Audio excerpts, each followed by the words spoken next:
رسول خدا، یہ کہا، اس نام سے یاد کیا کہ اے بنت رسول اللہ، اے رسول اللہ کی، اللہ کے رسول کی بیٹی، علی کو جا کر کہیں باہر آ جائے۔ بی بی نے فرمایا علی نہیں آ سکتے، جب تک میں زندہ ہوں علی باہر نہیں آ سکتے۔ کہنے لگے آج ہمیں ہر قیمت پر علی کو لے کے جانا ہے۔ بی بی نے فرمایا میں نے ہر قیمت پر علی کو بچانا ہے۔ اور پھر انہوں نے وہ جملہ کہہ دیا جس کی شاید حضرت زہرا کو کبھی امید توقع نہیں تھی، ان کی زبان سے یہ جملہ نکلے گا۔ اور کیا کہنے لگے؟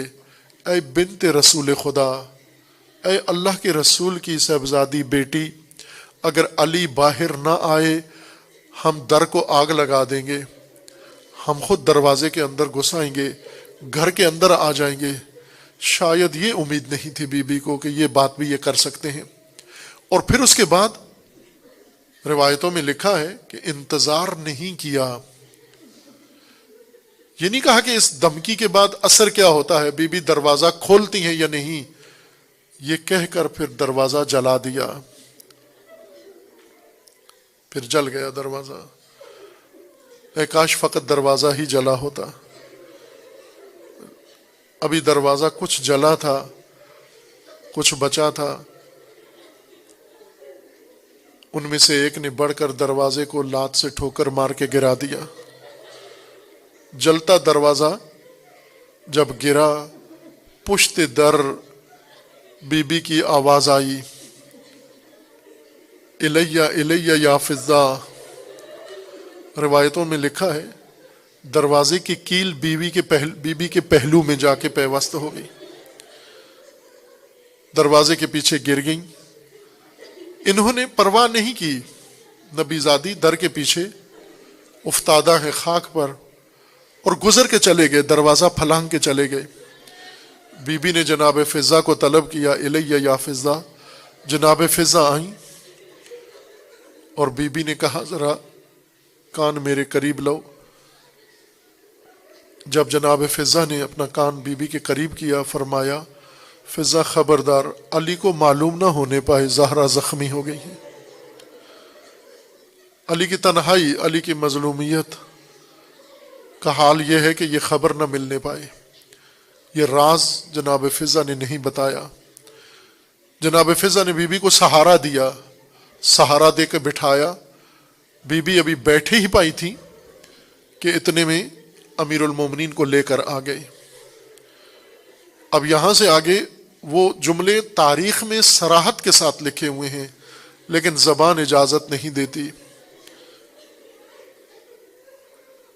زبان اجازت نہیں دیتی ان جملوں کو انسان ادا کر سکے۔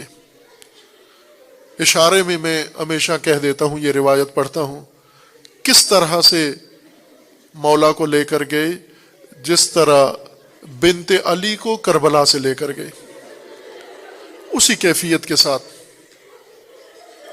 امیر المومنین کو لے کر گئے۔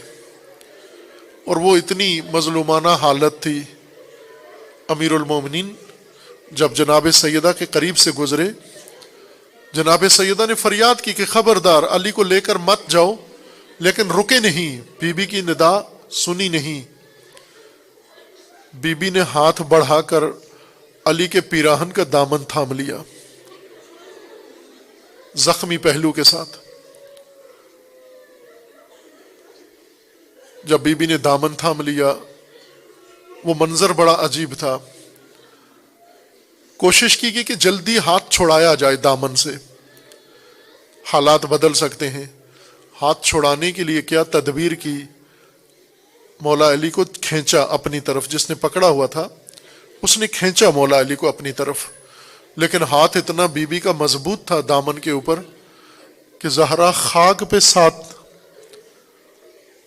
چلی آئی، ہاتھ نہیں چھوٹا۔ یہ ظالم مطمئن ہو گیا کہ یہ ہاتھ نہیں چھوٹے گا۔ اب ہاتھ چھڑانے کی نئی تدبیر سوچی گئی۔ ہاتھ چھڑانے کے لیے اس نے دیکھا دائیں بائیں قنفذ قریب کھڑا ہوا تھا، ایک غلام تھا وحشی، قنفذ کھڑا ہوا تھا، اس کی کمر بند میں تازیانہ تھا، تازیانہ نکال کر لہرا کر بی بی کے ہاتھ پہ مارا۔ اس زور سے تازیانہ لگا کہ سیدہ کا ہاتھ چھوٹ گیا اور ہاتھ پہ نیلا زخم پڑ گیا، پہلو بھی زخمی اور ہاتھ بھی زخمی۔ اور پھر علی کو قریب سے لے کر گئے اور اس وقت زہرا نے فرمایا علی اللہ کے حوالے۔ اور پھر جناب زہرا نے امیر المومنین کے جانے کے بعد اپنی حالت ایسی بنائی، اسی طرح زخمی حالت میں خاک پہ بیٹھے ہوئے اپنی حالت ایسے بنائی، امیر المومنین کی نگاہ پڑ گئی، زہرا دعا کے لیے ہاتھ اٹھا رہی تھی،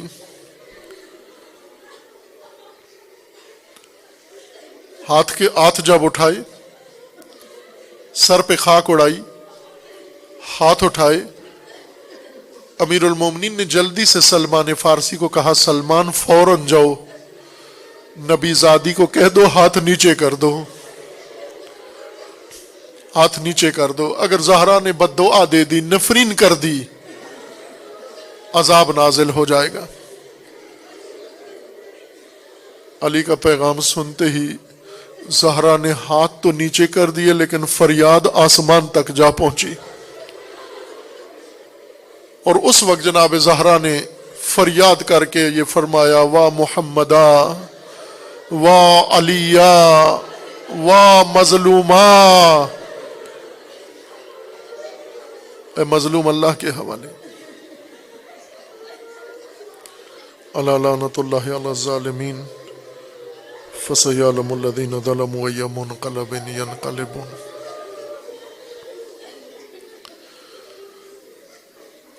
اللہم بحق اسمک